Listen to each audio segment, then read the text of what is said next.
ልጆችም ይሄንን ቋንቋ መናገራቸው የሚገርመው በዚህ አጋጣሚ አንድ ነገር ልንገርህ መሳይ አንድ የገጠመኝን ነገር በህወሓት ወረራ ወቅት ጌታቸው ከአማራ ጋር ሂሳብ እናወራርዳለን ሲል እንዴ አማራ አሁንም በዚህ ሰዓት ይሄ ሁሉ ጦርነት ተከፍቶበት በእንደዚህ አይነት እልቂት ውስጥ እያለ ዛሬም አማራ ላይ እንዴት ይዛታል በሚል እኔም በቃ ከዚህ በኋላ ይሄንን ኃይል መታገል አለብኝ ብዬ ወደ ባህር ዳር ሄጄ ነበርና እዛ ሚዲያ ላይ በመሰራባቸው ወቅቶች አጋጣሚ ሆኖ አንድ ቀን ከሚዲያ ከአሚኮ ወደ አረፍኩበት ሆቴል ሆኜ ነበር የምሰራው ከዩኒቨርሲቲ ስራዬን አቁሜ ነበር የሄድኩት ወደዛ ስመለስ አንድ ባጃጅ ሾፌር አገኘውና ልጁ ባጃጅ እየነዳ ይዞኝ የሄደ ዞር ብሎ በጣም አደንቃለሁ ወድሃለሁ ትንግርቱ ለምሰራው ስራ አክብሮት አለኝ ሲል ወዲያው የሚናገረው አማርኛ የት አካባቢ አማርኛ እንደሆነ ሰምቻው ወኩት ማለት ነው ማለት ኦሮሞ ውስጥ ያደጉ የአማራ ልጆችም የትኛው አካባቢ አማርኛ እንደሆነ መለየት ይቻላል ለምሳሌ ከሲዳማ የመጣ የአማራ ተወላጅ የሚናገረውን አማርኛ መለየት ቀላል ነው ባሌ አካባቢ ያደገ የአማራ ተወላጅ የሚናገረው አማርኛ ያስታውቃል ወለጋ ያደጉ የአማራ ልጆች የሚናገሩት አማርኛ ይታወቃል የራሱ ቅላጼ ያለው ማለት ነው ከዛ ልጁ ዞር ብሎ ያወራኝ ከዛ እንዴ በኦሮምኛ ወዲያውኑ ከየት ነው የመጣው ሳልለው በኦሮምኛ ቀየርኩና አዲናማ ወለጋ ቲሚቲ ማልቱ ስፔሲፊክ ያልኩት አንተ የወለጋ ሰው አይደለህ እንደዚህ ምን አመጣ ስለው እንዴ እንዴት አወከኝ እንዴ ደግሞ የኛን ቋንቋ ትናገራለህ እንዴ ያለ ልጁ ከጉትን የተባረረው አማርኛ ቋንቋ አይችልም he barely speaks Amharic አማርኛ ቋንቋ አይችልም መሳይ ኦሮምኛ ቋንቋ ነው የሚናገር የወለጋ አማራ ነህ ተብሎ ግን ተባሯል ባህር ዳር ላይ ቤተሰቦቹ ተከራይተው ነው የሚኖሩት ባጃጅ እየነዳ እነሱን ለማስተዳደር ደፋ ቀና ይላል ያ ልጅ አማኑኤል ይባላል እስከዛሬ ስልኩም አለኝ የሚገርም ነገር ማለት እና ልክ ስጠይቀው በጣም ደነገጠና እኔ እንደው ኦሮምኛ እንደምችል በጣም ገረመው እሱ ራሱ ማለት ነው ከዛ እንዴት ነው የመጣው ስለው የመጣበትንና የወጣበትን ሁኔታ ጓደኞቹ እንዴት በእስር እየማቀቁ እንደሆነ ምናምን በጣም በርካታ ነገሮችን ነገረ ይልል ነውና ግን ይሄ ፋሺስታዊ ስርዓት እንደዚህ በጋራ ተስማምተው ሲኖሩ የነበሩ ህዝቦች ባህልን ቋንቋን እየተጋሩ የነበሩ ህዝቦች አንድነትና አብሮነትን ሲጋሩ የነበሩ ህዝቦችን ወደ ኋላ ሄዶ ቋንቋ መናገር ባህሉን ማወቅና እሴቱን ማወቅ በራሱ ማያድን ጉዳይ ሆኖ ጸጉር ሰንጥቀው የልጆቹን ባክግራውንድ ወደ ኋላ ሄደው ቤተሰቦቻቸውን ደም አጥንት ቆጥረው የሚገርም ነገር እነዚህ አባቶቻቸው ቅድማያቶቻቸው አማራዎች ናቸው ብሎ ያባረሯቸው ልጆች አንዳንዶቹ አማርኛ ቋንቋ ይናገሩ በጣም በርካታ ነገሮችን ላነሳል ይችላል ከዚህ ጋር የተገናኘለል ነውና እንዴት አይነት አገዛዝ እንደሆነ እንዴት ማህበረሰቡንና የማህበረሰቡን እሴት እንዳፈራረሰው እንዴት በህዝቦች መካከል አንድነትና መተማመን እንዳይኖር እንዳደረጉ ስትመለከት በጣም ታዝናለህ ለለ ነው መሳይ ግን ያው አሁን እንግዲህ ያደረግን ያለነው ትግል ይሄንን በመረዳት የሚደረግ ትግል ነው ኦኬ ይሄንን የህዝቦችን እሴት ይሄንን የህዝቦችን አብሮነትና አንድነት በሚገነዘብ መልኩ የሚደረግ ትግል እንደሆነ በዚህ አጋጣሚ መግለጽ ስለሚያስፈልግ ነው ያነሳውት ለማንኛውም ብዬ ነው አብይ አህመድን ያነሳነው ያለ ምክንያት አይደለም ዋናውን በታየ ደንዳም ሆነ በሌሎች የሚነሳው ይሄ ግለሰብ ነው አንድ ነገር እንደው በዚህ አጋጣሚ ተከሸ ማለፍ የምፈልገው ስለሆነ ነው አሁን ደግሞ አዲስ አመት ምንድነው 2100 ነው ያለው በ2100 ኢትዮጵያ ከሰባቱ የዓለም የኢኮኖሚ ምንድነው የኢኮኖሚ የሚባሉ በጣም ከፍተኛ ኢኮኖሚ ካላቸው ከሰባቱ ሀገራት አንዷ ትሆናለች አለ ከአንድ ወር በፊት ይመስለኛል ሰለሞን ከሚባል የሱ አንድ ግለሰብ ጋር አለ ከሱ ጋር ባደረገው ቃለ መጠይቅ በ2075 ብሎ ነበር እንግዲህ 2100 ከዛ በፊት 2075 ብሎ ነበር አንድ ወቅት ላይ ደግሞ በ2050 ብሎ ነበር በ2050 ብሎ ነበርና የቱ ጋር ነው የሰው የሚቆመው ምንድነው እንደየመድረኩና እንደማይኩ ነው እንደ አመቱን የሚቀያይረው ይሄ እንትን የሌለው ከጭንቅላቱ ጋር ብዙ ያልመከረ ሰው በስሜት የሚጋልብ በቅዠት ውስጥ ያለ ሰው ዳመና ውስጥ የሚንሳፈፍ ሰው አየር የሚዘግን ሰው ሁሉ ጊዜ ቋሚ የሆነ ነገር የለውም ዛሬ ተናገረው ነገ የሚረሳ ነውና አብይ አህመድ አንድ አመት ባልሞላ ጊዜ ውስጥ ኢትዮጵያ በዚህ ጊዜ ይሄን ቶናለች በዚህ ጊዜ ይሄን ቶናለች ብሎ ቢያንስ በ100 አመት ውስጥ ሶስት ቁጥሮችንና ሶስት ስኬቶችን የተናገረ እውነት ለመናገር እንዴት ተብሎ ሊገለጽ እንደሚችልም አላቅም። ለማንኛውም ታዬ በደንብ ስለገለጸው ወደ ታዬ ጉዳይ ልምጣ። ትንግርቱ ቀደም ሲል እንዳልኩ ታዬ ደንዳ ብዙ ነገር አንስቷል። ከኔ ጋር በነበረው ቆይታም እንደዚሁ ብዙ ነገሮችን ያልነው አንዳንዱን እንደው ለማስታወስ ያህል እስኪ ከብደኝ ድረስ ነው። ምክንያቱም ጭነትን የጫነብኝ ታዬ ብዙ ጊዜ ተገናኝተናል፣ ብዙ ጊዜ እናወራለን። እውነት ለመናገር እኛንም የቀረበው ያለ ምክንያት አይደለም። እሱ መሃሉን እየፈለገ ያለ ነው። ኢትዮጵያን የሚያድናት የትኛው መሃል እንደሆነ ተረድቷል። ስለዚህ እሱ የቆመለትንም የፖለቲካ ፍልስፍናና መስመር ሳይለቅ ግን ደግሞ ኢትዮጵያ የምትባል ሀገር በእኩልነት በፍትህና በነጻነት መኖር አለባት ስላለ የራሱን አጥር ብቻ እዛ ቆሞ ዝም ብሎ መጫው አልፈለገም። ሌላውን መቅረብ ፈልጓል። እንደዛ ነው ፖለቲካ የሚሰራው፣ እንደዛ ነው መድኃኒቱም የሚገኘው ብሎ ስላመነ ብዙዎችን ይቀርብ ነበርና በጣም ነው የማደንቀውና እንደሱ አይነት ልጅ ኢትዮጵያ በማግኘቷ በእውነት ኩራትም የሚሰማን እንደሆነ በዚህ አጋጣሚ ልናገር ፈልጋለሁ። ከስሜት አይደለም፣ በብዙ ከሱ ጋር በነበረኝ ቆይታ የተረዳሁትና ያወቅኩት ነገር ስለሆነ ነው። ለማንኛውም እስቲ ከየትኛው እንደምጀምር አላቅም። ብዙ ነገሮችን አንስቷል። እስቲ ዋና ዋና የምትላቸው ከኔ ጋር በነበረውም ቆይታ ከኢታና ጋር በነበረውም ቆይታ በኦሮምኛውንም ተከታትላል።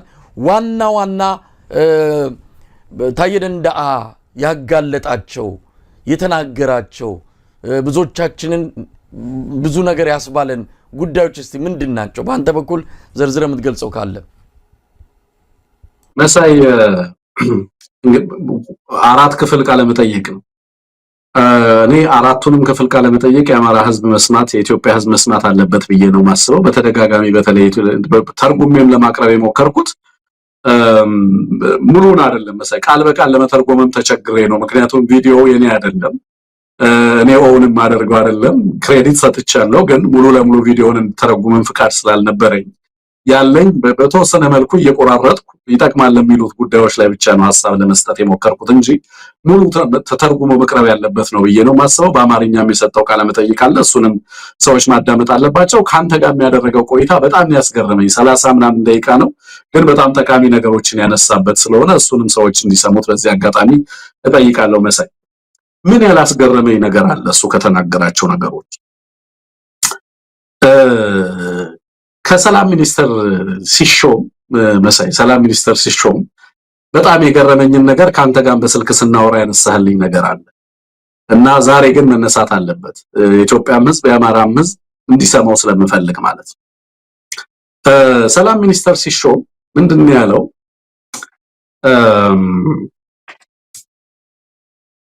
ሰላም ሚኒስተር እንዴት ተሾምክ ብሎ ጋዜጠኛው ሲጠይቀው አዳማ ላይ አንድ ስብሰባ ነበር። እዛ ስብሰባ ላይ ባለንበት ተነሳ አንድ ጉዳይ ተነሳና አንዲት ወርቅነሽ የምትባል ሴት ሙፈሪያት የምትመራው እንግዲህ የምታስታውሱ ከሆነ ሰላም ሚኒስተር በርካታ ቁልፍ የሆኑ የመንግስት መስሪያ ቤቶች በዛ ተቋም ስር ነበር የነበሩት። ኢንሳ በሰላም ሚኒስተር ስር ነበር የነበረው። ፌደራል ፖሊስ በደንብ መገለጽ አለበት። የጸጥታና የደህንነቱ ዋና ዋና የሚባሉ መዋቅሮች በሙሉ ሰላም ሚኒስቴር ስር ነበሩ።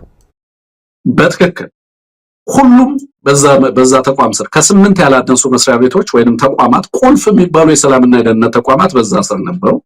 የምትመራው ሙፈሪያት ነች የነበረችው። ከዛ በኋላ ወርቅነሽ የምትባል ሴት እዛ ቦታ ላይ ስብሰባ ላይ ሙፈሪያት የኦሮሞ ልጆችን እየገፋች የደቡብና የሌሎች አካባቢ ልጆችን በአካባቢዋ ልጆች እየሞላች ነው ያለችው። ስለዚህ እዛ አካባቢ የኦሮሞ ሪፕሬዘንቴሽን አንሷልና ሙፈሪያትን ከዛ ቦታ ልታነሳ እንግዲህ እቺ ሴት እዛ ሚኒስተር ዴታ ሆና እየሰራች የነበረች ሴት ነች። እንደዛ አይነት ጥያቄ ስታነሳ አብይ አህመድ የሰጠው ምላሽ በጣም የሚያስደነግጥ ምላሽ መሆኑን ታዬ ተናግሯል። በነገራችን ላይ አብይ አህመድ አማራን በተመለከተ ምን እንደሚናገር በተለያዩ መድረኮች ላይ ከተለያዩ ሰዎች የምንሰማው ነገር በጣም ነው የሚያስደነግጠው። መሳይ አንተ ራስህ ጀነራሎቹን አግኝተህ ምን እንደሚሉ ስለአማራ ሰምተሃል። ስለዚህ ህዝብ የሚናገሩት ነገር ይሄንን ኃላፊነት በያዙ ሰዎች መነገሩ ኢትዮጵያ ውስጥ ስለአማራ በጣም በርካታ ነገር ዘለፋዎችን በሙዚቃ ትሰማለህ፣ በቴሌቪዥን ሲነገር ትሰማለህ። መሳይ በትምህርት መጽሐፍቶች ላይ ስትመለከታለህ፣ በማሰልጠኛ ማኑዋሎች በስልጠና ማኑዋሎች ላይ ትሰማለህ። በሙዚቃ ደረጃ በመንግስት ተቋማት ሲገለጽ፣ በሚኒስተሮች ደረጃ በፕሬዝዳንቶች ደረጃ ሰብረናል እየተባለ ሲነገር ትሰማለህ። በእነዚህ ሰዎች ደረጃ በጠቅላይ ሚኒስትሩና በጀነራሎቹ ሲነገር ደግሞ ትርጉሙ ምን ማለት እንደሆነ ይገባል ያስባለሁ። እና እዛ ላይ ምን ይላል ምላሽ ሲሰጥ ሰላም ሚኒስተርን እኮ ባዶ አድርጌዋለሁ፣ ሰላም ሚኒስተርን ባዶ አድርጌዋለሁ፣ ቀፎ አድርጌዋለሁ፣ ዜሮ አድርጌዋለሁ። እነዚህ አማራዎች ሰላም ሚኒስተርን ስጠኝ እያሉ ስላስቸገሩኝ ይሄንን መስሪያ ቤት ዜሮ አድርጌዋለሁ ይላል። መሳይ ደግሞ አንተ የነገርከኝ ነገር አለ። እንደው በዚህ አጋጣሚ እሱንም አንተ ብትጨምረው ደስ ይለኛል። እና አንተ ላንተ ታየበት ትንግርቱ ምን ነገር ስላለበት ነው ምን ነገር አለበት ወደ አንተ እንደረድረዋለሁ። ታየ ደንዳ የኦሮምኛውን እንግዲህ አንተ እንደተረጎምክልን ሙሉ በሙሉ ለኔ የነገረኝን እዛ አላገኘሁትም። ምናልባት የነበረው አውድ ወይም የተናገረበት በምን አይነት እንትን እንደሆነ እርግጠኛ ስላልሆንኩኝ ለኔ ሲነግረኝ ሰላም ሚኒስቴር ሙፈሪያት የደቡብ ቤት አድርገዋለች። እቺ ወርቅነሽ ነው የምትናገረው። የዛን ጊዜ ምንድነው ሚኒስትር ዴታዎችን ለየመስሪያ ቤቱ ለመሾም ነው። አብዛኛው ሚኒስትር ዴታ የኦሮሞ ልጆች እንዲሾሙ ተፈልጓል። የዛን ጊዜ ተልኮ ሲሰጠንም ሚኒስትሮች ምናደርጋቸውን ለምልክት ነው። ዋናው ስራ የናንተ ነው፣ እናንተ ናችሁ የምትሰሩት። የኦሮሚያ ብልጽግናን ተልኮ በየሚኒስቴር መስሪያ ቤቱ የምታስፈጽሙት እናንተ ናችሁ።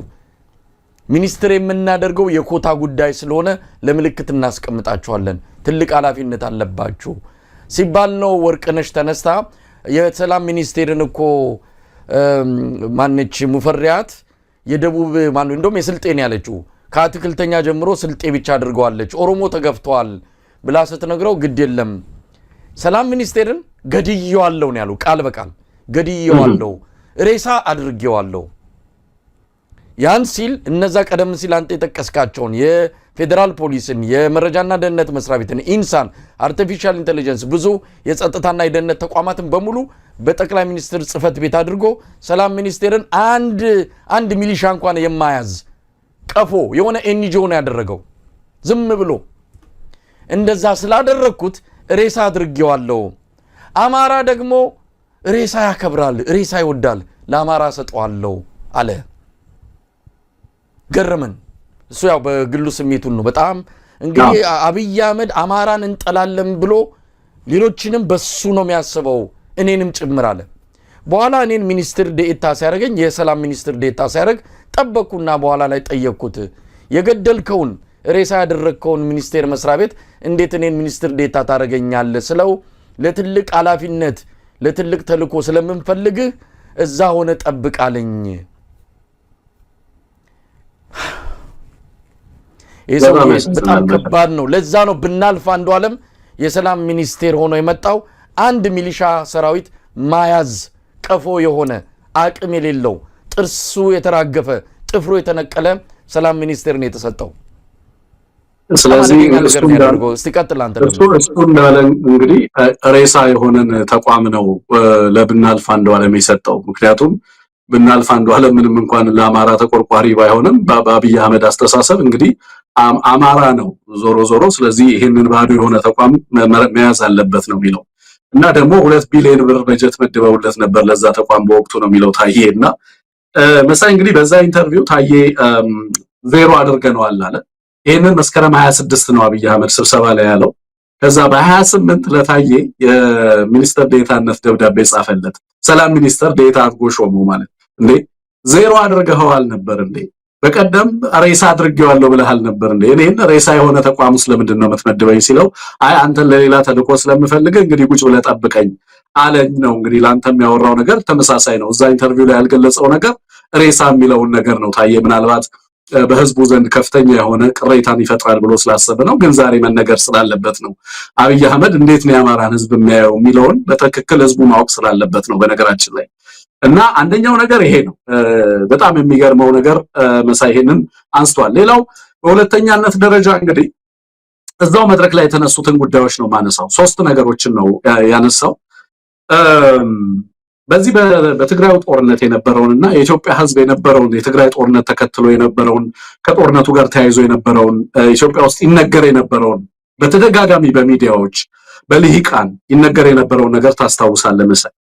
ሰሜን ዕዝን ትግራይ ላይ ያለው ኃይል እንዳጠቃና በኢትዮጵያ ሉዓላዊነት ላይ ቀጥተኛ አደጋ እንደተከሰተ ተነግሮ በጣም ሴንሴሽናላይዝ ተደርጎ ነበር በወቅቱ ሲነገር የነበረው። በጣም በርካታ ህዝብን ያስቆጨ እንደው በዛ ውስጥ የአንድ ብሔር ተወላጆችም እንደተጠቁ በጣም በከፍተኛ ደረጃ ይነገር የነበረበትን ሁኔታ ታስታውሳል። አሁን ላይ ግን አብይ አህመድ ታየ ያጋለጠው ነገር ምንድነው? አዳማ 2500 የኦሮሞ ባለስልጣን የብልጽግና በኦሮሞ ባለስልጣን አባላት በነበርንበት የኦህዴድ ባለስልጣናት የዛኔ ኦዲፒ የሆነ ይመስለኛል እዛ ተሰብስበን በነበርንበት ጊዜ 2500 ሆነን ነው የሚለው እዛ ተሰብስበን ባለንበት ሬንጀር ለብሶ መጣ ነው። ሬንጀር ለብሶ መጣና በዛ መድረክ ላይ ወልዲያን አሁን ኮልዲያ ምናምን እያሸፈገፈገ ነው መከላከያ። በወቅቱ የአማራ ክልል የወረዳና የዞን አስተዳዳሪዎች የክልሉ መመራር አማራውን በዞን በወረዳ ክተት እያሉ የሚያውጁበት ጊዜ ነው።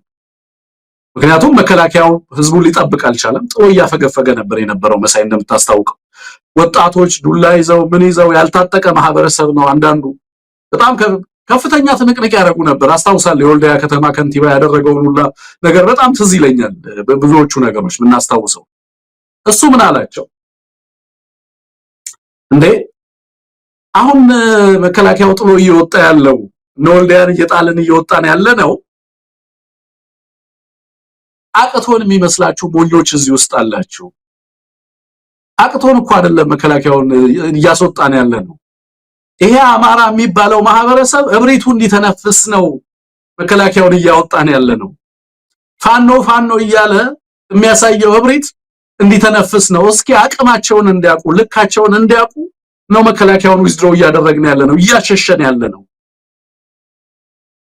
እንዴ በዚህ ውስጥ እኮ ህፃናት ይሞታሉ፣ እናቶች ይሞታሉ። የሚወድመው ንብረት ነው፣ የሚወድመው ህዝብ ነው፣ የሚያልቀው አርሶ አደር ነው። እንዴት እንደዚህ ይደረጋል ሲባል አንተ ፖለቲካ አልገባህም ዝም በል አትሲያሰም ቤክቱ አንተ ፖለቲካ አልገባህም አትጎዋዳ አንተ ሞኝ ነህ ፖለቲካ አልገባህም አለኛል።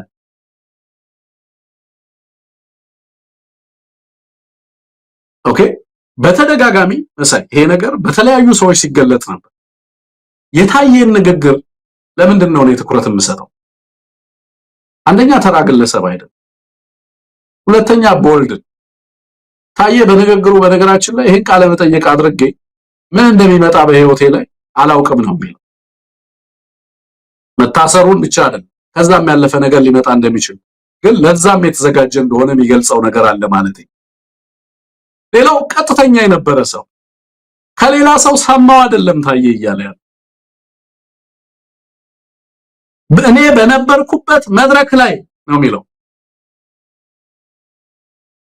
እኔ በነበርኩበት መድረክ ላይ 2500 ሌሎች ሰዎች ባሉበት መድረክ ላይ መጥቶ ይሄንን አለ። ያ ሁሉ ውድመት ከቆቦ ጀምሮ መሳይ የወደሙ ንብረቶች የወደሙ ትምህርት ቤቶች ዛሬም ሳይጠገኑ ነው ሌላ ጦርነት የታወጀበት በነገራችን ላይ ማህበረሰብ። ከዛን ጊዜ ጀምሮ ትምህርትና ጤናና ሕክምና የለም እዛ አማራ ክልል በሚባለው ቦታ ላይ። እውነቴን ነው። ከዛን ጊዜ ጀምሮ የነበሩትም የወደሙትም በዛን ጊዜ ያልተጠገኑ አሁንም ከዛ በኋላ ያሉት በምን አይነት የጦር ካምፕ አድርጓቸው ወታደሮቹ ምናምን እነዛ ጦር ካምፖች ላይ ናቸው። ተማሪዎች እንማር ቢሉ በድሮንና በሌሎች መሳሪያዎች ታርጌት ተደርገው ይደበደባሉ። ይሄ ነው ሌላኛው አስደንጋጭ ነገር። ባይ ዲዛይን አቅዶበት ይሄ አካባቢ መውደም አለበት ብሎ ጦሩን እያሸሸ አርሶ አደሩ እንዲገባ እየተደረገ ወጣቱ ራስን ተከላከል ተብሎ በምናልባት በዓለም ታሪክ የስነ መንግስት ጽንሰ ሐሳብ ከመጣ በኋላ ህዝብ መንግስትንና አገዛዝን እንዲከላከል የተገደደበት ጊዜ ቢኖር ያ ጊዜ ነው መሰለኝ። አገዛዝን ህዝብ እንግዲህ የመንግስት መሰረታዊ ስራው በነገራችን ላይ ልማት ማምጣት አይደለም፣ የዜጎችን ሰላምና ደህንነት ዋስትና መስጠት ነው። ካልሆነማ ራሳችንን እንጠብቃለን። ምን ይሰራልናል መንግስት? ያረስነውን የሚያወድምብን ከሆነ፣ ቤተ እምነቶቻችንን የሚያቃጥልብን ከሆነ፣ አርሶ አደሩን የሚያሰቃይብን ከሆነ፣ ህዝብን የሚያገት ከሆነ፣ ወጣትን በጦርነትና በስቃይ የሚማገድ ከሆነ ምን ይሰራልናል አገዛዝ? ሀገሩ ያንተ ነው። ራስን ከጎረቤት ትጠብቃለህ እኮ መሳይ ተፈጥሮ ነው የተፈጥሮ ግዴታ ነው እሱ እንድታደርግ ትገደዳለህ እኔን ጠብቁኝ የተባለ ማህበረሰብ ነው ያማራ ህዝብ አገዛዙን እንዲጠብቅ የተገደደ ህዝብ ነው መሳይና ይሄንን እውነታ ታየ ተናግሮታል በቀደም እንግዲህ ያ ሁሉ ውድመት በዚህ ግለሰብ ዲዛይን የፖሊሲ አካሉ አድርጎ ይሄንን ውድመት ለማየት ቋምጦ እኔ ነኝ ያደረኩት ብሎ እንደ ጀብድ በአደባባይ ተናገረው ነው የሚለው ሁለት በል ሶስተኛ ሰሜን ዕዝን በተመለከተ የመከላከያ አባላት ይሄንን ሲሰሙ ምን እንደሚሉ አላውቅም ለረጅም ጊዜ ሲታለል የነበረው የኢትዮጵያ ህዝብ ምሁራን ሊቃውንት ምን ሊሉ እንደሚችሉ አላውቅም አብይ አህመድ ሰብስቦ ያ ሁሉ ሰው ባለበት የሰሜን ዕዝ ጦርነቱን ያስጀመረ እኛንን ሲል ኑቱ ሽራን ጀልቀብሲሴ ሲል በአደባባይ ተናገረ ነው የሚለው ታይ ያ ሁሉ ሰው ባለበት ሰሜን ዕዙ የጦሩን ከሰሜን ከትግራይ ማውጣት ስላልቻለ ሰሜን ዕዙ እንዲጠቃ አድርገን ወደዛ ለመግባትና እዛ ያለውን ኃይል ኒውትራላይዝ ለማድረግ እንዲሁም በመከላከያ ውስጥ ያሉ የትግራይ ተወላጆችን ለማጽዳት እድል አግኝተን ስላልነበረ ይሄንን ማስደረግ ነበረብን ብሎ ነገረን ነው የሚለው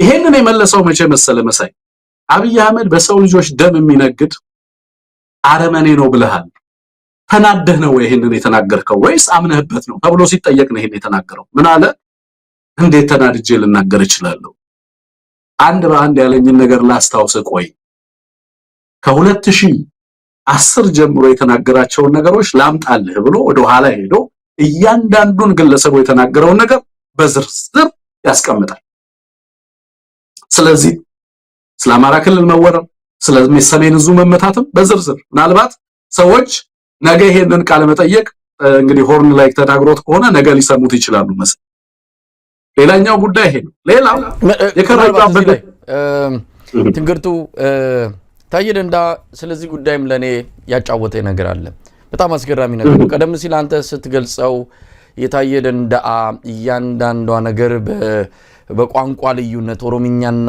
አማርኛ ስለሆነ የሚለዋወጥ አይደለም ተከታታይ ቋሚ የሆነ አቋም ነው ያለው ከሚዲያ የሚለያይ አይደለም ያልከው አብይ ለምሳሌ በኦሮምኛና በአማርኛ ሲናገር የተለያየ ነው ታየ ጋር እንደዛ አይደለም አቋም ነው ለኔም ተመሳሳይ ነገር ነው የነገረኝ ምናልባት አንተ ላይ የምጨምረው ነገር የለም ለኔም ያለኝን ነው ምነግረው እኔ መከላከያ ሰራዊትን በቁጥጥር ስር ለማድረግ ሙሉ በሙሉ በትግራይ ጀነራሎች ተይዟል በተለይ ሰሜን ዕዝ እዛ 80% የኢትዮጵያ መከላከያ ሰራዊት አቅም አለ የሚባለው የተቆጣጠሩት እነሱ ናቸው ያንን በእጃችን ለማስገባት መመታት አለበት በዚህ ወቅት ላይ ነው የትግራይ ጀነራሎችን ጠራርጌ ማስወጣው እነሱ ሙሉ በሙሉ ካላጸዳው መከላከያውን መቆጣጠር አልችልም ይል ነበር ያንን ነው ተግባራዊ ለማድረግ ጦርነቱን ይፈልገው ነበር አድርጎታል ሁለተኛ ያልከው ነው እኔ ሁለተኛው ላይ ራሴ የመጀመሪያ ደረጃ ምስክር መሆን ይችላል አሁን ነገሮች ሲመጡ ነጠብጣቦችን በማገናኘት የተረዳሁት ልክ ነበርኩኝ የሚል ነገር ነው የመጣብኝ አሁን ታየም ሲናገር በወቅቱ ከወልዲያ ሲለቁ ምናልባት ታስታውስ ከሆነ ወልዲያ ላይ የወልዲያ ወጣቶች የወልዲያ ሚሊሻዎች እና ዛ ምንድነው አባት አርበኞች ተሰባስበው ህወሓት ሲመጣ እየገሰገሰ ሲመጣ ምሽግ ሰርተው ይጠብቁ ነበር አስታውሳለሁ ዜናውንም እኛ ሰርተን ነበር መከላከያ እየሸሸ ከቆቦ ጀምሮ እየለቀቀ ሲመጣ የወልዲያ ወጣቶችና ሚሊሻዎች ምሽግ ሰርተው ሲጠብቁ በወቅቱ እየሸሸ የሚመጣውን ጦር የሚመራው ጀነራል ምሽግ ላይ ያገኛቸውና ምን ትሰራላችሁ አለ እንዴ ዝም ብለን አይናችን ያያየማ እናስገባውም ሲል ይሄ የናንተ ኃላፊነት አይደለም የኛ ኃላፊነት ነው ግቡ ወደ ቤታችሁ አላቸው እሺ መከላከያ ነው ሀገር የሚጠብቅ ነው ብለው አምነውት መሳሪያቸውን ይዘው ወደ ቤታቸው ሲገቡ እንደሱ ማታ ወደ ቤታቸው ሲገቡ የዛን ሁለት ማታ መከላከያ ሸሽቶ ወደ ሐይቅ ሄደ እነሱንም አስለቅቆ እነሱ እንኳን መስዋዕትነት ከፍለው ወልዲያን በዋት እጅ እንዳይያዝ ማድረግ ሲችሉ እነሱንም ጭራሽ ግቡ ብሏቸው ወደ ሐይቅ ነው የሸሸው ይህን ነገር በወቅቱ እናቅ ነበረ። እኔ ኢትዮጵያ ሄድኩኝ። አብይ አህመድ የዛን ጊዜ ኢትዮጵያ ህዝብ በጣም ጭንቀት ላይ ነበር ያለው። ደሴ ልትያዝ ዋዜማ ላይ ነው። ሰው ሁሉ ጭንቀቱ ሌላ ነው። ምናልባት ሁሉ ጊዜ እያልኩት አንድ ቀን ከጠቅላይ ሚኒስትሩ የሚል አንድ ዝግጅት እያሰናዳው ነው። በተለያየ መልኩ ስላልተመቸኝ የተሟላ ነገር ማቅረብ ስላልቻልኩ ነው። የዛን ጊዜ ከአብይ ጋር ተገናኝተን ነበር በአካል ደሴ ልትያዝ አካባቢ። እንደውም የሆነ ጉብኝት ወስዳለሁ ሲለኝ ማታ ነግሮኝ እኔ ያሰብኩት የሆነ ካምፕ የሆነ አንድ ቦታ ላይ ጦሩ እያደረገ ያለውን ዝግጅት፣ ምክንያቱም የሁላችንም ትኩረት ደሴ እንዳትያዝ ነው። በጣም ዓለም አቀፍም ትኩረት ነበረ። ደሴ ተያዘች ማለት ከደሴ ተንደርድረው አዲስ አበባ ላለመግባታቸው ምንም ዋስትና አልነበረም። የተለያዩ የጦር ታሪኮችም እየተመዘዘ በጣሊያንም ጊዜ ደሴ ከተያዘች በኋላ እንዴት አዲስ አበባ እንደተጋለጠች እየተጠቀሰ የደሴ መያዝ ከፍተኛ ትኩረት ተሰጥቶት ነበረ። የዛን ጊዜ ነው ያገኘሁት። ጉርድ ሸሚዝ ለብሶ የኖርዌይ ጠቅላይ ሚኒስትር ነው የሚመስለው። ይዞኝ ሄደው በሰቃ ሐይቅ ነው። በጣም ነው የደነገጥኩት። የዛን ጊዜ ነው በነገራችን ላይ ከአብይ አህመድ ጋር የተፋታሁትም። እንዲህ ጭንቀት ውስጥ እንደዚህ ምጥ ውስጥ ሆነን እሱ ትኩረቱ ሌላ ጋር ነው እንዳልከው። ስለፈለገውም ባይ ዲዛይን ይሄ የህወሓት ግስጋሴ እንዲቀጥል ፈልጓል። ለዛ ነው ምንም አይነት ነገር ሳይመስለው እዛ ይዞኝ ሄደው። ነገር ግን አንስቼለታለሁ። ደሴ እኮ ልትያዝ ነው ስለው እናንተ ከዛ ከውጭ የምትመጡት ይህንን ሽፍታ ሰራዊት ታገዝፉታላችሁ፣ የአማራ ሚሊሻ ይበቃዋል አለኝ። ይሄ የምናገረው በአንደበቱ የሰማሁትን ሌላ ምስክር ሳልጠቅስ ራሴው የመጀመሪያ ደረጃ ምስክር ሆኜ የምናገረው ነው። እንዴ የአማራ ሚሊሻማ መሳሪያ የለውም፣ የአማራ ገበሬ መሳሪያ የለውም ስለው አማራ ክልል ውስጥ 600,000 መሳሪያ አለ። በዓለም ላይ እንደ አማራ ማህበረሰብ የታጠቀ የለም። ማንን ይጠብቃል? ይዋጋ አለኝ። ይሄንን የተናገረው ይሄ አይደለም። ይሄም ሆነ በጣም ደነገጥኩ። እንዳልኩ ኢትዮጵያ ሆይ በዚህ ሰውዬ እጅ ላይ ወድቀሻልና ፈጣሪ ይሁንሽ ብዬ ነው ማታ የገባሁት። በስንተኛው ቀን ደሴ ተያዘች፣ ሁሉ ነገር ሆነና ከአቶ ደመቀ መኮንን ጋር ቢሮ ጠርቶኝ ቤተ መንግስት ሄጄ ነበረ። 2 ሰዓት ተኩል ቆይታ አድርጋለሁ። ዛሬ አቶ ደመቀ በእርግጥ በጡረታው ወጥቷል። ምናልባት ለህሊናው እንዲናገር እፈልጋለሁ። ለምን ደሴ ተያዘች? ምንድነው የተፈጠረው? ለኔ ነገረኝ ነገር አለ። ያው መቅረጽ አንችልም፣ ስልክ አስቀምጠን ነው መንገባውና በጭንቅላቴ ማስታውሰው፣ ምናልባት የማስታወስ አቅሜ የቻልኩትን ያህል ነው የምናገረው። የዛን ቀን ደሴ እንዳትያዝ የመጨረሻ የሚባለውን ውሳኔ በፖለቲካ አመራሩና በመከላከያ አመራሮች መሃል ዲዛይን ተደርጎ ፕሮጀክት ተደርጎ እቅድ ተይዞ ያለቀለት ነገር ነበረ። ደሴ እንዳትያዝ እስከ ምሽቱ 6 ሰዓት እኩለ ሌሊት ድረስ ስብሰባ ተሰብስበው እነደመቀም ወደ ቤታቸው ይመጣሉ። ደሴ አትያዝም። በዛ እቅድ ከሆነ ደሴ አትያዝም። ነገር ግን ጧት ላይ ደሴ ተያዘች። ይህን ደመቀ ለኔ ነው ነገረኝ። ለምን ደሴ ተያዘች ብለን ጠየቅን። ስንጠይቅ እናንተ ከሄዳችሁ በኋላ ተሰብስበን አዲስ እቅድ ነደፍን ብሎ እንደ ቀልድ አድርጎ ነገረኝ ነው አብይ የሚለው። የአማራ ጀነራሎች የአማራ አመራሮች ከሄዱ በኋላ ኦሮሞዎቹ ብቻ ተሰብስበው ያንን ቦታ ለቀው እንዲወጡ ነው የተደረገው። ዛሬ ይሄንን ለደመቀ እንደው አደራ ጭምር ምናልባት ስለ እውነት ከቆመ እንዲናገረው ፈልጋለሁ። ለምን ደሴ እንድትያዝ በእነ አብይ በኩል ውሳኔ ተላለፈ? ያንን ቦታ ለቀቁ። ህወሓቶች ገስግሰው ገቡ። ደሴ ኮምቦልቻ አለፉ፣ ደብረሲና ድረስ መጡ። ይህንን ምናልባትም ይሄ ታሪክ ነገ የሚፈርደው ጉዳይ ስለሆነ ደመቀ ከሊናው ጋር ካለ እንዲናገረው ፈልጋለሁ። ስለዚህ የተባለው በታየ የተነገረው በሙሉ ልክ ነው። ባይ ዲዛይን የተደረገው እስከ ደብረሲና እንዲመጡ። በነገራችን ላይ 500 ቢሊዮን ብር ነው የአማራ ክልል ያጣው። ምናልባትም ለሚቀጥሉ 30 ዓመት ሊያንሰራራ እንዳይችል ተደርጎ ነው የወደመው። እስከ ቆቦ ድረስ ሄጄ አይቻለሁ። ሆስፒታሎችን አይቻለሁ፣ ትምህርት ቤቶችን አይቻለሁ። በጦርነቱ በዛ ሰሞን ወድሟል። ያ ነው የተፈለገው። አማራ ክልል ቁስሉን እያሸ ለ30 እና ከዛ በላይ እንዲቆይ አብይ ፈልጓል። ስለዚህ ይሄ የተደረገው በዲዛይን ነው። ይሄንን የአማራ ህዝብ የኢትዮጵያ ህዝብ እንዲያውቁ ያስፈልጋል። ታየ ልክ ነው። ከዛም በላይ ብዙ ነገር ሆኗል። ይሄንን ዛሬ ልናገር የፈለኩትም አንድም ይሄ እውነት በትክክልም የኔ ብቻ እውነት አይደለም። እነታየም ይኸው እየተናገሩት ነው የሚለውን ለመግለጽ ነው። ትንግርቱ መሳይ በጣም አመሰግናለሁ። እንግዲህ እጅግ የሚያሳዝን ነው። አይ ቲንክ ልብ ያለው መሳይም ስታነሳ የነበረውን እኔ ማላውቀው ነገር አይደለም። እኔ ከመጀመሪያ ጀምሮ ነገር የነበረው ጉዳይ ነው። አገዛዙ አልበቃውም። ያ በነገራችን ላይ መሳይ አሁን ያ ሁላ ውድመት አንተ የምትለው 500 ቢሊዮን እና ወደ 1 ትሪሊዮን ከዛም በላይ የሚሆነው በነገራችን ላይ እሱም በጣም ራፍ የሆነ እስቲሜት ነው። ለምን መሰለ መሳይ ራፍ እስቲሜት ነው ማለት ትምህርት ቤት ዋጋው በምንድን ነው የሚሰለው? በህንጻው ዋጋ አይደለም። በህንጻው ዋጋ አይደለም የሚተመን ኢንተርጀነሬሽናል ነው ኢፌክቱ ትውልድ ላይ የሚያመጣው። ዛሬ አማራ ልጆች 7 ሚሊዮን 11 ሚሊዮን 20 ሚሊዮን የሚጠጋ ህዝብ በምን አይነት ሁኔታ ውስጥ ነው ያለው? ተማሪዎቹ ትምህርት ቤት እየሄዱ አይደለም። ትውልዱን ምን ያህል እያመከነው እንደሆነ ተመልከት። በትውልድ ላይ የሚያመጣውን ኢንተርጀነሬሽናል ኢፌክት ትምህርት ቤትና ጤና ጣቢያን ማውደም፣ መሰረተ ልማትን ማውደም ኢፌክቱ መሰረተ ልማቱ በተሰራበት ኮስት የሚሰላ አይደለም መሰለ የመሰረተ ልማቶቹን መልሶ ለመጠገን የሚያስፈልገውን ወጪ ብቻ ቀላል ኢኮኖሚክ እስቲሜቶችን አድርገህ ነው አንተ 500 ቢሊዮን ያልከው። በነገራችን ላይ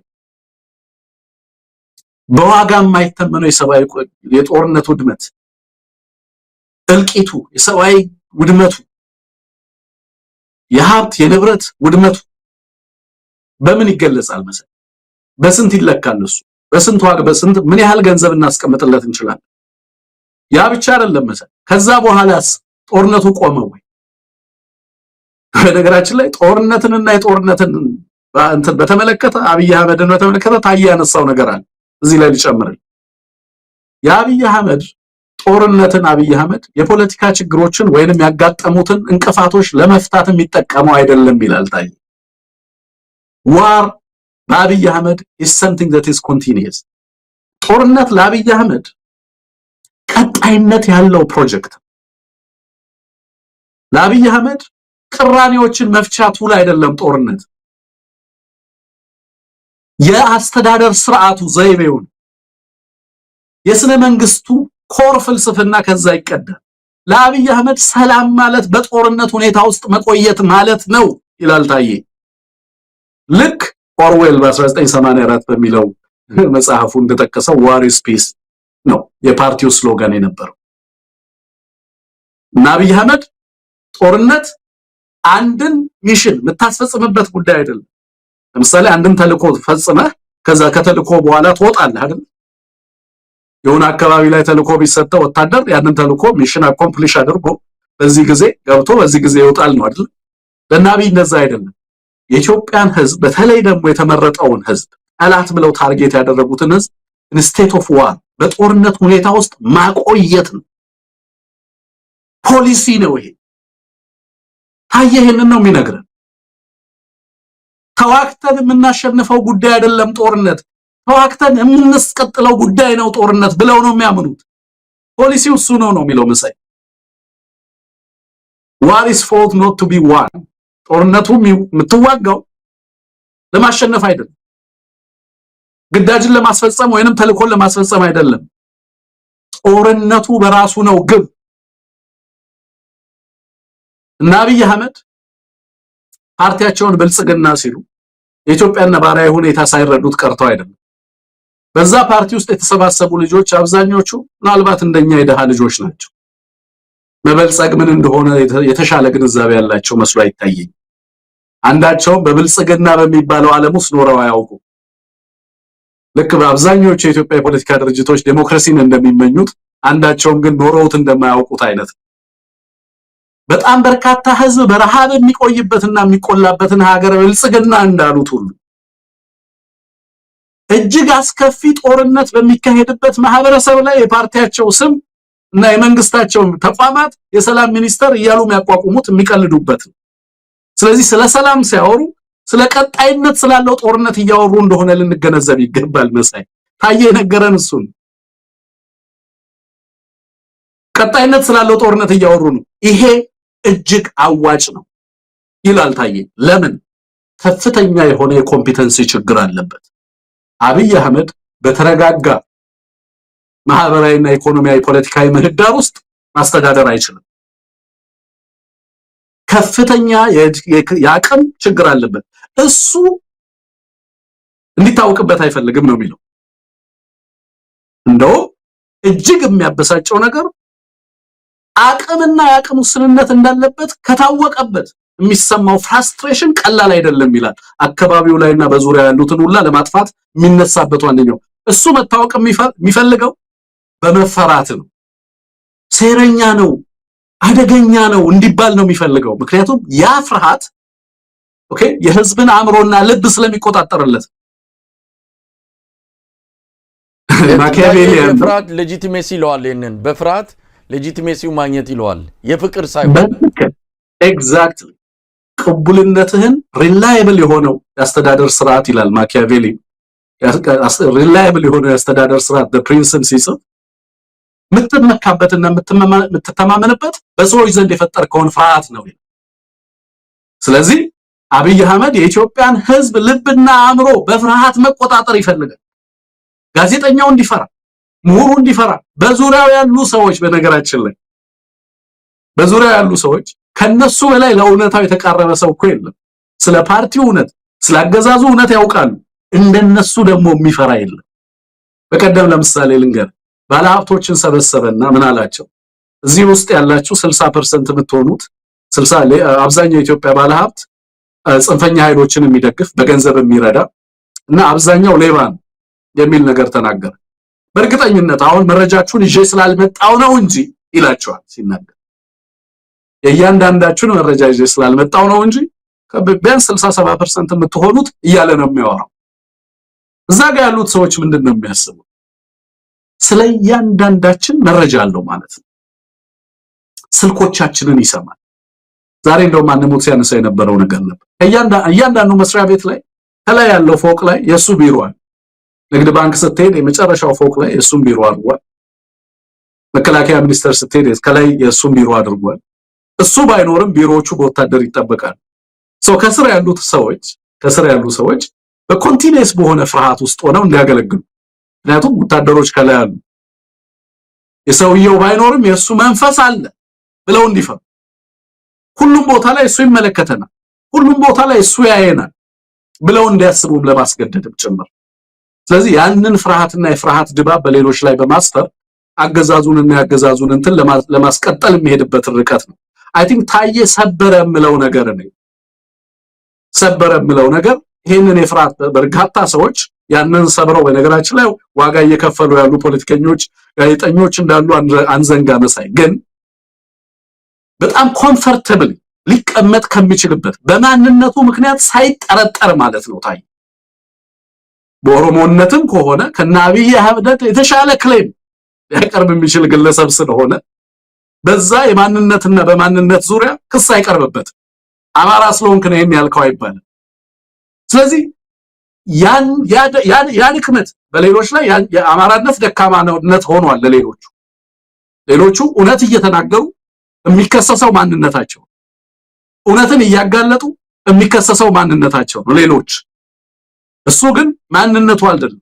ከማንነት ውጪ በኦሮሞነት ማጠረጥረው ግለሰብ ነው። ግን ደግሞ ወጥቶ አገዛዙን በገባው ልክ የፍርሃት ቆፈንን ሰብሮ በዚህ ልክ በግልጸኝነት ቦልድሊ መናገሩ የታየን ከሬጅ እንድናደንቅ ያደርገናል ብዬ ነው ማስበው መሳይ። ይሄንንም ስለዚህም የተናገረው ስለ ጦረኛነቱ የተናገረውም ነገር አለ። ሌላው ግጭትን በተመለከተ ያነሳው ነው መሳይ። በመሃል መግባት ከፈለክ ግባ። አይ እንደው ታነሳዋል። ምክንያቱም ታየ አንደኛ የመንግስት ባለስልጣን ነው።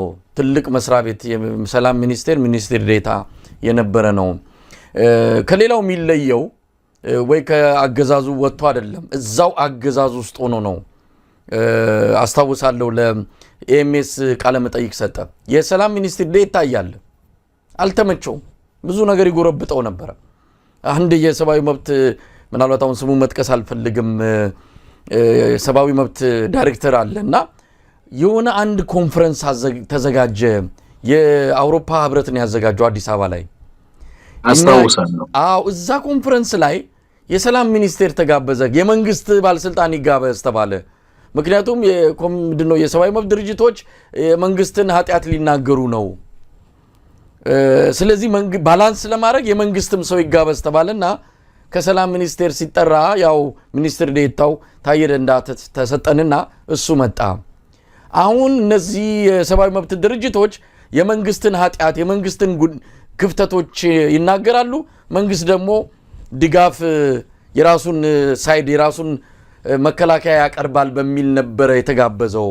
በጣም በሚያስደነግጥ ሁኔታ ከሰብአዊ መብት ድርጅቶቹ በላይ የኢትዮጵያን ችግር የተናገረው ታዬ ደንደዓ ነበረ። እንደውም ኃላፊነት ሰጠን፣ እባካችሁ የሰብአዊ መብት ድርጅቶች አደራ፣ እቺ ሀገር ችግር ላይ ነው ያለችው፣ እውነቱን ተናገሩ ለዓለም ብሎ እዛ ስብሰባ ላይ ሲናገር፣ ይሄ ከሆነ ከአንድ ሳምንት በኋላ ነው ታዬ ደንደዓ የመጀመሪያውን እስር በብልጽግና የታሰረው። እንደውም አምባሳደር ማን ነው የአውሮፓ ህብረት አንድ ባለስልጣን አምባሳደር ደወለና እኛ ጋር እንግዲህ በዛ ስብሰባ ላይ ያላችሁ ሁሉ ልትታሰሩ ስለምትችሉ ራሳችሁን ጠብቁ ብሎ ነገረናል። እና ታዬ ደንደዓ ሚኒስትር ዴኤታም ሆኖ እውነትን ይናገር ነበር። ስለዚህ በጣም የሚደንቅ ሰው ነው እውነት ለመናገር። ለማንኛውም ወደ አንተ አንዳንድ ሐሳቦች ልምጣ። ስለ አብይ አህመድ ብዙ ነገሮችን አንስቷል። ምናልባት እኔ ስለ አብይ አህመድ ከተናገሩ ሰዎች አንድ ሶስቱን ልጥቀስልህ። ጌታቸው ረዳ የፖለቲካ ድንክ ነው አለ። ታዬ ደንደዓ ራሱ እጅ በደም የተጨማለቀ ነው አለው። አቶ ገዱ አንዳርጋቸው ይቆጨናል እሱን እንዲህ አይነቱን ሰው ወደፊት ማምጣታችን ብሎ ይጸጸታል። ገዱም ቢኒያም ተወልደ የተናገረው ሁሉም አንድ አይነት አቋም አላቸው። እና አሁን ታዬ ገለጸው አቅም የለውም። አቅም እንደሌለው ለመሸፈን የሚያደርገው ነገር ነው የሁሉ የምታዩት። ተንኮለኛ ሆኖ መታየት ይፈልጋል፣ ምክንያቱም አቅም ማነሱ እንዳይጋለጥበት። እስቲ ስለ አብይ ያነሳቸውን ባህሪያት እንደው እንዴት ተረዳኸው? ቀደም ካነሳቸው ውስጥ እንግዲህ በርካታ ሰዎች አብይ አህመድን ቀርበው እንግዲህ እኔ እንግዲህ ማቀው ልክ ማንኛውም ኢትዮጵያዊ እንደሚያቀው በቴሌቪዥን እና በእንትን ነው ማቀው፣ ግን በጣም በርካታ ቀርበውትና አብረውት የሰሩ ሰዎች እና ከዚህ በፊትም አብረውት ይሰሩ የነበሩ እነ ቢኒያም ተወልደ አይነት ሰዎች የተናገሯቸውን ነገሮች በቀላል የምመለከታቸው አይደሉም። ግለሰቡን በተመለከተ ማለት ይሄ ግለሰብ ታዬ ያነሳቸው መሰረታዊ ጉዳዮች አሉ። ቅድም ያልኩ ማለት ምን ይላል? ለምሳሌ ታዬ ኦሮሚያ ውስጥ የተለያዩ አካባቢዎች ላይ በተለይ ኦሮሚያን ከአማራ የሚያዋስኑ አካባቢዎች ላይ ከፍተኛ ግጭቶች በተደጋጋሚ ይካሄዳሉ እና እነዚህን ግጭቶች አስመልክቶ ስልክ ተደዋወልኩ ነው የሚለው። ስልክ ስደዋወል ከቹቹ አለባቸው ከሚባል የአማራ ክልል አንድ በተመሳሳይ አማራ ብልጽግና አዴፓ ውስጥ የሆነ ስልጣን ያለው ግለሰብ ይመስለኛል። ልጁ የግለሰቡን ስልጣን በትክክል አላውቀውም፣ በብዛት ስለ አዴፓ ስለማልከታተል ማለቴ ነው። እና ምን አለ ስልክ ያዳምጥ ስለነበረ ያን ጣልፎ ስልኬን ሰምቶታል አለና ጠራኝና ለምንድን ነው ከጠላቶቻችን ጋር የምትደዋወለው አለኛል። እንግዲህ የዛኔ ፓርቲዎች በፖለቲካ ድርጅት ተቋሚዎቻችንን ሁላ እንትኖች ተፎካካሪዎቻችን በሉ የሚል ነገር ጽፈናል አለ በመሪዎቻችን ላይ በብልጽግና ወይንም በፓርቲዎቻችን መሪ ላይና እንዴ ተፎካካሪዎቻችንን ሳይቀር አይደለም በዚህ በኢህአዴግ ውስጥ ያሉን ድርጅቶችን ቀርቶ ከዛ ውጪ ያሉ ድርጅቶችን ወንድሞች እያልን እንድንጠራ ተፎካካሪዎች እያልን እንድንጠራ አይደለም እንደ መረቡ የሚያስገድደው። ማን ነው ጠላታችን ምናምን ስለው አዴፓዎችን ለምን አዴፓዎችን ጠላቶቻችን ናቸው ብሎ ነገረኛለ። ቹቹ ያለባቸው አዴፓ ነው፣ ስለዚህ እነዚህ ሰዎች ጠላቶቻችን ናቸው አለኛ። አካባቢዎቹ ላይ ስለነበረው ግጭት ነበር ልናወራ የነበረው። ከዛ አርፈ ተቀመጥ አለኛ። በማህበረሰቦች ውስጥ የሚቀሰቀሱ ተደጋጋሚ የሆኑ ግጭቶች አሉ። በነገራችን ላይ ፖለቲካል ቫዮለንስ ለዚህ አገዛዝ እጅግ ከፍተኛ ጥቅምና ፋይዳ የሰጠ ባለፉት 7 ዓመታት ለሚሆኑት እያንዳንዷ በህዝብ ላይ ደርሶ የነበረው እልቂት፣ በየአካባቢው ይደርሱ የነበሩ ግጭቶች፣ ከዛ አልፎ በህዝቦች መካከል፣ በተቋማት መካከል፣ በድርጅቶች መካከል ብቻ አይደለም ግጭት የሚፈጥረው መሳይ ፕራይቬት አፌሮች ውስጥ ይወርዳል። ግለሰቡ በግለሰቦች ህይወት መካከል ያሉ ግንኙነቶችን እስከ መበተን ድረስ ይሄዳል። ይሄንን የፖለቲካ አመራሩ ያስተዳደሩ ስርዓት አድርጎታል። ምንድነው የሚለው ይሄንን ግለሰብ የሚገልጽ ነገር ካለ ሊገልጸው የሚችለው ቅጥፈት ነው። ውሸት ልክ የለው። ውሸት በምንም አይነት መልኩ ልክ የለው። ከዛ ባሻገር ደግሞ ይሄ የሞራል ኮምፒተንስ ምናልባት ችግር አለበት እዚህ ላይ ይሄ እሱንም በጣም በቅርበት ስለማቀው እንደው የራሴንም ልምድ ወይም ደግሞ የራሴንም መረጃ ለማካፈል ነው። አብይ አህመድ አርቲፊሻል ኢንተለጀንስን ያቋቋመው ለሌላ አይደለም። አርቲፊሻል ኢንተለጀንስን ያቋቋመው ብልጽግና መዋቅር ለመሰለል ነው። ከወረዳ ጀምሮ እስከ ላይ እስከ ፌደራል ባለስልጣን ያሉትን የብልጽግና ባለስልጣናትን እያንዳንዱን በጣም በሚገርም ሁኔታ በሚስታቸው በልጆቻቸው ስልክ ላይ ሳይቀር በጣም ቴክኖሎጂ የተራቀቀ ብናኝ የሆኑ ነገሮች ሳይቀር እንዲተከል ወይም ደግሞ እዛ ላይ ኢንስቶል እንዲደረግ አድርጎ ይሰልላቸዋል። በጣም በሚገርም ሁኔታ አሁን ምታቸው ስሩም ያጎበድዱ በዚህም በዛም የሚሉ የሆነ ነገር ይዞባቸዋል። የማስታውሳቸው በወቅቱ የተነገረን ብዙ ስሞች አሉ። ብርሃኑ ጁላ ሳይቀር እነ ጀነራል አበባው ታደሰ ሳይቀር አብይ አህመድ እጅ ላይ በጣም መጥፎ የሚባል የነሱ ዶክመንቶች አብይ እጅ ላይ አለ። በዛ ነው ያዛቸው። በጣም እርግጠኛው ነኝ የምነግርህ ሽመልስ አብዲሳ ስልኩን አምነው በመጸዳጃ ቤቱ በመኝታ ቤቱ በቃ ቤቱ በሁሉም ቦታ ላይ መሳሪያ አስቀምጧል። ወይ ድምጽ ወይ ምስል መቅረጫ አምናቸው እና አንድ ወቅት ላይ ምን ሆነ? አንድ ለጊዜው ስሙ መጥቀስ አያስፈልግም ከሱ አካባቢ መጣ መረጃ ስለሆነ ነው። እንዲህ ትከሻውን ነካው አሉ። ትከሻውን ነካውና ትላንት ምን እንዳደረካ ቃለው አሉ። ይሄ ሰውዬ ትላንት ምን ያድርግ የሚያስታውሰው ነገር የለም። ሚስቱን ሳይቀር ነው የተጠራጠራታሉ። ምን አድርጌ ይሆን? እንደዚህ አይነት በፍርሃት ቆፈን እያንዳንዱን ባለስልጣን በእያንዳንዱ ነገር ይሰልላቸዋል። በነገራችን ላይ ከመለስ ዜናዊም ከኃይለ ማርያምም የበለጠ የፌደራል መዋቅሩ የፈረሰበት ማዕከላዊነት በሚገባ የሰፈነበት ድሮ አንድ የክልል ፕሬዝዳንት ተጠሪነቱ ለክልሉ ምክር ቤት ነበር። አሁን ባልተጻፈ ህገ መንግስት ባልተጻፈ ህግ እያንዳንዱ የክልል ፕሬዝዳንት ተጠሪነቱ ለጠቅላይ ሚኒስትሩ ነው። ጧት ሪፖርት የሚያደርጉት ለሱ ነው። በጣም ነው የሚፈሩት። በምን እንደሚመጣባቸው አይታወቅም። በእንደዚህ አይነት መልኩ ነው ባለስልጣናቱን እያስፈራራ በፍርሃት ቆፈን ውስጥ አድርጎ እየመራ ያለው።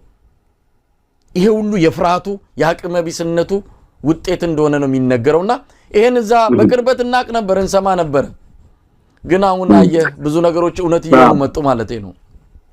መሳይ ያገዛዙን ደካማ አገዛዙ በጣም የሚጨነቀው አብዝቶ አብይ አህመድ የሚጨነቀው የሱን አቅም ማነስ ብቻ ሳይሆን አገዛዙም ደካማ መሆኑን እንዲታወቅ አለመፈለጉ ነው። በነገራችን ላይ ጦርነትን የማድረግ አቅም እንዳለው በየጊዜው ሊያሳይ የሚፈልገው በየጊዜው ለምሳሌ የድሮን ቲያትር ሊያሳይ ይፈልጋል። የተለያዩ ነገሮችን ሊያደርግ የሚፈልገው ስላገዛዙ የተለየ ግንዛቤ እንድንይዝ ስለሚፈልግ ነው።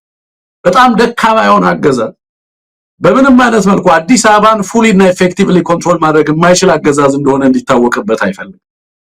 ዲሲቭ ማድረግ ይፈልጋል። የሰዎችን አእምሮ ማታለል ነው የሚፈልገው።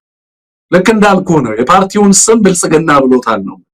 ወራስ 20 እና 30 ሚሊዮን የሚሆነው ህዝብ በሌሎች እርዳታ ሰጪ ድርጅቶች የሴፍቲኔት ተጠቃሚ እንዲሆን በቀን በሚሰፈርለት ምግብ በሌሎች ሀገራት እርዳታ የሚተዳደር ህዝብ እንዲሆን አድርጎታል። ለሀገሪቷን ህዝብ የድህነት ሌቭሉ በከተማና በገጠር በአርሶ አደሩ ቀየና በከተማ ባለው ማህበረሰብ ዘንድ የደረሰበት ደረጃ በቃል የሚገለጽ አይደለም። ግን ይሄ ባህሪው እንዲታወቅ አይፈልግም።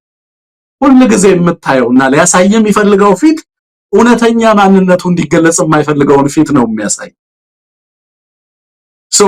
የሚሰበስባቸውን የስብሰባ አዳራሾቹን የከተሞችን ገጽታ የሚኒስተሮችን ቢሮ የቢሮዎቹን ገጽታ እነዚህ አይነት ነገሮች ላይ ሊሰራ የሚፈልገው በሰዎች ጭንቅላት ላይ ማስቀመጥ የሚፈልገው የሐሰት ምስል አለ። ከዛ ውጪ ሰዎች እውነተኛውን ኮንሺየስነስ አውቀው እውነተኛውን ትሩ ኮንሺየስነስ ዴቨሎፕ እንዳያደርጉ ስላገዛዙ እውነተኛ መልክ እንዳያውቁ ለማጭበርበር ይረዳዋል። ይሄኛውን እውነት መጋረድ ነው ስራው። በየቀኑ የሚሰጠን ኢንፎርሜሽን ኦቨርሎድ፣ ተደጋጋሚ የሆነ መረጃ። በነገራችን ላይ እንደተሰለቸ እኮ ያውቃል ህዝብ፣ እሱን እንደማይሰማ ያውቃል። ግን ልክ ኮካ-ኮላ እንደሚያደርገው ነው። በእያንዳንዱ በየ5 ደቂቃ በየ5 ማይል ውስጥ የኮካ-ኮላን ማስታወቂያ ማየት አለብን፣ ሰው ጠጣም አልጠጣም። ስለዚህ በሄድክበት ቦታ ላይ አገዛዙ ቤትህ እንዳለ እንድታስብ። ይሄ ሰውዬ ለምንድነው የማይተወን ይላል ሰው። ለምሳሌ ቴሌቪዥኑን ይዘጋል፣ በተለየ መንገድ ቤት መምጣት ይፈልጋል፣ በቴክስት ሜሴጅ ይልክልሃል፣ ወይ በሆነ መንገድ ይመጣብሃል ማለት ነው። ሁሉም ጋር እንዳለ ሰዎች ፊል እንዲያደርጉ። ለምሳሌ አንተ እንዳልከው እኮ አብዛኞቹ እንደሚሰለሉ እንዲያስቡ አድርጓቸዋል። ኦኬ ይሄ ሰውዬ አይደለም ይሄ ሰውዬ በጣም ጠንካራ የምትላቸው አድቫንስድ የሆነ ቴክኖሎጂ የሚጠቀሙ ሀገራትን የስለላ መዋቅር አላቸው። ልክ ነው። ኤአይን ተጠቅመው በርካታ መረጃዎችን ሊሰበስቡ የሚችሉበት እድል አለ። እንዳልከው አርቲፊሻል ኢንተለጀንሱም ሆነ ሌሎች ተቋማትም ስራቸው ይሄንን ስለሆነ በዚህ መንገድ በርካታ መረጃዎችን ሊሰበስቡ የሚችሉበት የስልክና የኮሙኒኬሽን ግንኙነቶችን ሊጠልፉ የሚችሉበት እድል እንዳለ ይታወቃል። እነዛን መረጃዎች አናላይዝ አድርጎ ለሚፈለገው ጥቅም ማዋል ግን ትልቅ አቅምና ሪሶርስ የሚጠይቅ።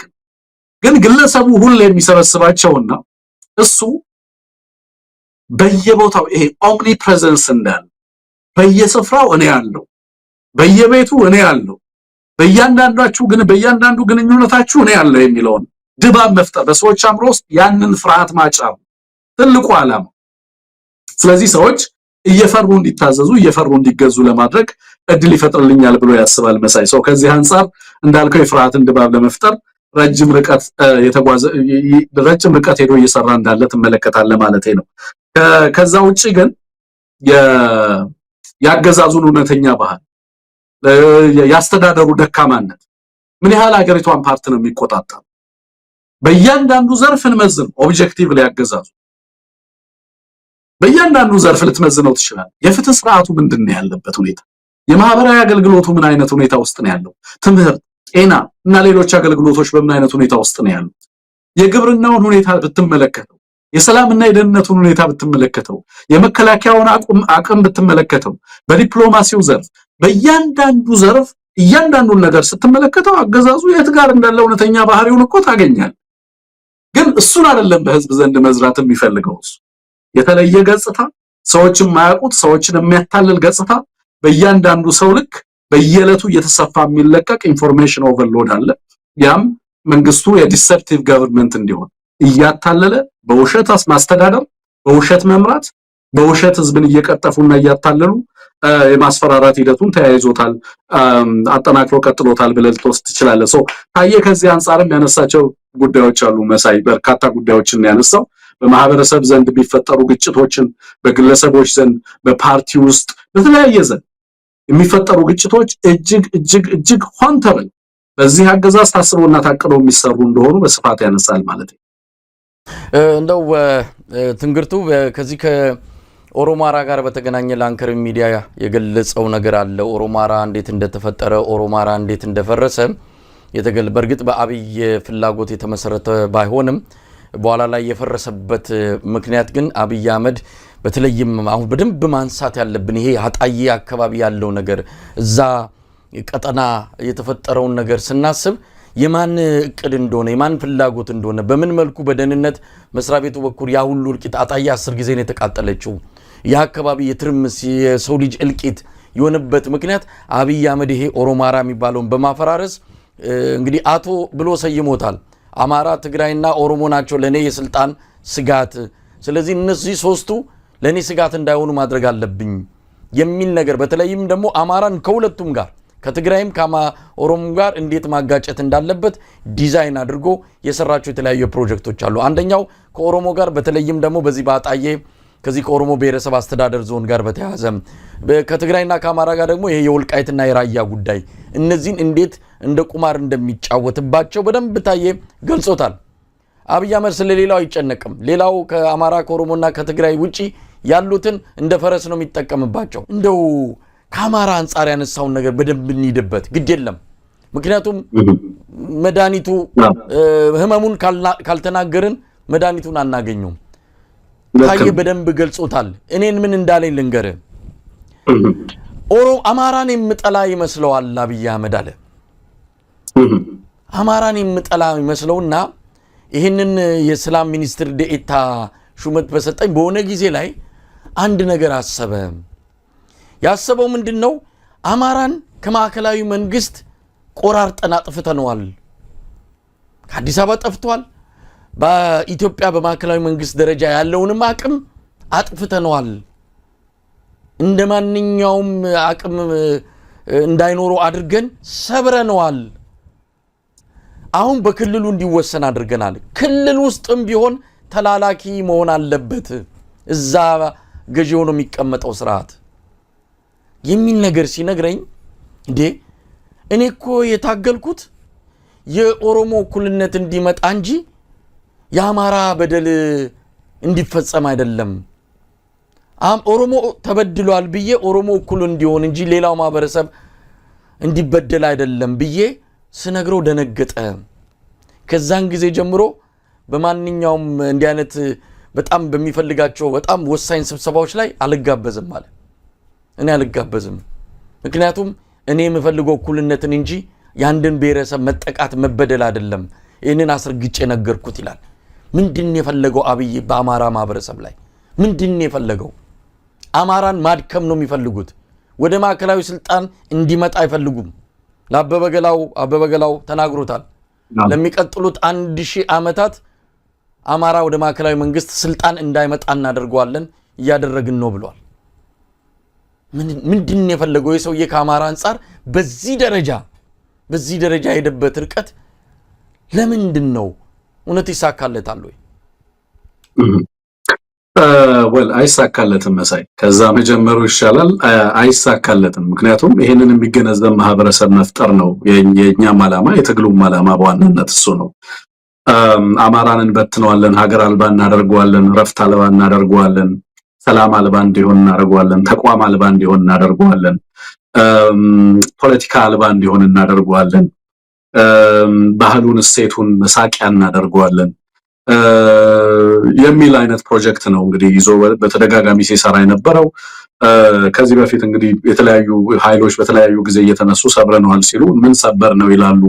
እኔ እንዴት እንደሚሰበር አማራን አሳያቸዋለሁ ብሎ ለሌላም እንደዚሁ ባለስልጣን ለደቡብ ክልል ለመጣ ባለስልጣን ከዚህ በፊት መናገሩ እንደዚሁ ሰምቼ ነበር አብይ አህመድ። እና መሳይ እንዳልከው እንግዲህ በዋናነት የአማራ ህዝብ ከሌሎች የኢትዮጵያ ህዝቦች ጋር በስፋት ተዋልዶና ተጋብቶ የሚኖር ነው ወይ በተደጋጋሚ ስለሚባል ይሄ ነገር እኔም ስላልኩት ፋክትነቱን አይቀይረውም። ግን እንዳልከው በጣም ትልቅ ህዝብ ነው የአማራ ህዝብ። በኢትዮጵያ ሀገረ መንግስት ምስረታ ሂደት ውስጥ ከፍተኛ ሚና የነበረው ህዝብ ነው። በሌሎች ማህበረሰቦችና ከሌሎች ማህበረሰቦች ጋር ከፍተኛ አዳፕቲቭ ኤጀንሲ ያለው ማህበረሰብ ነው። ከሌሎች ጋር ተላምዶ ተዋልዶ አብሮ መኖር የሚችል ማህበረሰብ ነው። ሌላው አይችልም እያልኩኝ አይደለም፣ ግን አብዛኛው ኢትዮጵያ ውስጥ ያሉ እሴቶችን የሚጋራ ማህበረሰብ ነው። የሃይማኖት ልዩነት ብትል አማራ የሚጠየፈው ማንነት አይደለም።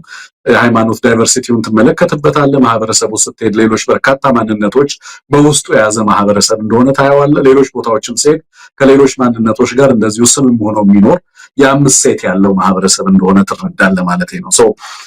በኢትዮጵያ ሀገረ መንግስት ቀጣይነት ውስጥ ያለው ሚና ቀላል የሚባል አይደለም። አብይ አህመድ ሊያሳንሱት በጠላትነትና በተለያየ አይነት ትርክት ማህበረሰቡን የተለያየ አይነት ገጽታ ሊሰጡት ቢሞክሩ ማህበረሰቡና እሴቱ ግን ሌሎች ህዝቦች እንደሚረዱትና ሌላው አንተ አሁን በተረዳው ልክ እሱ ሲያማ አንተ እሱን ነበር ትታዘብበት የነበረው አይደለም። ልክ እነሱም የኢትዮጵያን ህዝብ ለኢትዮጵያ ህዝብ ወይንም ለሌሎች ህዝቦች አማራን በተመለከተ ለሚያደርጉት ነገር ሌላው ህዝብ ልክ አንተ እንዳየው ሌላውም ህዝብ እየተመለከታቸውና እየታዘባቸው እንዳለ ምንም የምጠራጠረው ጉዳይ አይደለም። አንተ እንዳልከው ግን የአማራን ህዝብ ከትግራይና ከሚዋሰናቸው ከኦሮሚያ አካባቢ ካለው ህዝብ ጋር ብቻ ግጭት ውስጥ እንዲገባ አይደለም የሚያደርገው። አማራን ከራሱም ከአማራው ጋር እንዲጣላ ያደርገዋል። መሳይ እሱም ሳይድ አለው ማለት ነው። ጠንክሮ ትግል እንዳያደርግ የአውራጃዊነት ስሜት በማህበረሰብ ውስጥ እንዲሰርጽ ለማድረግ ከፍተኛ በጀት ከፍተኛ ድጋፍ ያደርጋል። ለምሳሌ የክልልነት ጥያቄ እንዲነሳ ያደርጋል። እንደዛ አይነት ኤሊቶችን በባትሪ ፈልጎ ነው የሚያመጣው ወደ ማዕከል። የአማራውን አንድነት የአካባቢ ተቆርቋሪ ሆነው እንዲመጡ ነው የሚያደርጋቸው። የጎጃም፣ የሸዋ፣ የወሎ፣ የጎንደር ተቆርቋሪ ሆነው እንዲመጡ ያደርጋቸውና በዋናነት የአማራዊ አንድነታቸውና ትስስራቸው እንዳይኖር ለማድረግ የማይፈነቅለው ጉዳይ ነው። በቀጣይ ከብሔራዊ ምክክር ኮሚሽኑ በኋላ የምትሰማው ጉዳይ ነው የሚሆነው መሰለኝ። ግን ይሄንን እንዳያደርግ የሚያስችሉ ነባራዊ ሁኔታዎች የአማራም ህዝብ እውነታውን እየቀየረ ያለበት ሁኔታ ነው ያለው። አንደኛ እያደረገ ያለው ተጋድሎ መሰለኝ ይሄንን እንዳያሳኩ የሚያደርጋቸው ነገር ይሄ እንጂ ምንም ጥያቄ የለው። መሳሪያ ሳይተኩሱ ምንም ነገር ሳያደርጉ ይሄንን ህዝብ መበተን፣ ሀገር አልባ ማድረግ፣ ክልሉንም በሚፈልጉት ነገር ከክልሉ ውጭ ያለውን ማህበረሰብ በምን አይነት መንገድ እነሱ ሊበትኑት እንደሚፈልጉ ምንም ግልጽ ነው። ግን ይሄ የመጠቃት ስሜትና ግንዛቤ በከፍተኛ ደረጃ አድጓል መሰለኝ። እኔ ምን እላለሁ መሰለ፣ የፈለከውን ያህል ህዝብ ልታሰር ትችላለህ። የፈለከውን ያህል ህዝብ ልታፈናቀል ትችላለህ። የፈለከውን ያህል ንብረት ሀብት ልታወድም ትችላለህ። ንቃት ከፈጠርክ በኋላ ግን ያ ንቃት ታግሎ ያሸንፋል።